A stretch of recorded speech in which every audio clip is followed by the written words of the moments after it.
దేవునికే స్తోత్రం కలుగును గాక. ఈరోజు మనకు అనుగ్రహించిన దేవునికి మహిమ ఘనత ప్రభావం చెల్లును గాక. అయితే మనం కూడా దేవుని యందు బలపడుట కొరకు ప్రతిరోజు కూడా ఒక వాక్యాన్ని ధ్యానించి వాక్యం ద్వారా బలము తెచ్చుకొని దేవుని మార్గంలో నడుచువారమై ఉండాలి. అయితే ఈరోజు వాక్య భాగం హెబ్రీయులకు రాసిన పత్రిక 2వ అధ్యాయము 18వ వచనం.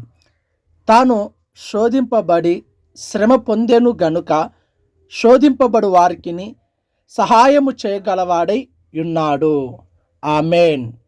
నిజమే ప్రియమైన సహోదరి సహోదరుడా, శోధింపబడుతున్నటువంటి నీకు, శ్రమలు అనుభవిస్తున్నటువంటి నీకు, కష్టాలు పడుతున్నటువంటి మీకు, ఇంకా ఎన్నో ఇరుకులు ఇబ్బందులలో ఉన్నటువంటి మీకు సహాయము చేయడానికై ప్రభు నిలిచి ఉన్నాడు. ఎందుకు ఈ మాట చెప్తున్నాడంటే, దేవుడే తన శరీర కాలమందు శోధన, శ్రమ, కష్టము, దుఃఖము, వేదన అన్నీ కూడా తను పొందినవాడై ఉన్నాడు గనుక ఆ శ్రమ ఎలాంటిదో, ఆ కష్టం ఎటువంటిదో, ఆ శోధన ఎంతటి భయంకరమైనదో అన్నీ కూడా దేవునికి తెలుసు.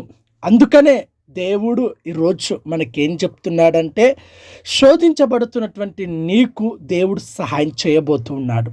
ఎలాంటి శోధన వచ్చినా భయపడవద్దు, ఎలాంటి శ్రమలు వచ్చినా భయపడవద్దు, ఎలాంటి కష్టము తరుముకుంటూ వచ్చినా భయపడవద్దు, ఎలాంటి దుఃఖము నిన్ను కృంగదీసినా భయపడవద్దు. దేవుడు నీ తోడుగా ఉన్నాడు. నీ కలగబోతున్న భయంకరమైన శ్రమ, శోధన, దుఃఖము, వేదన తొలగించడానికి సిద్ధంగా ఉన్నాడు.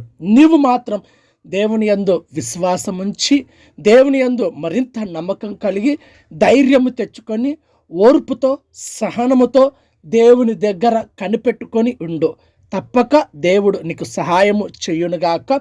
నీ శ్రమల కాలంలో దేవుడు తోడుగా ఉండునుగాక. నీ శోధన తొలగించునుగాక. Amen, amen.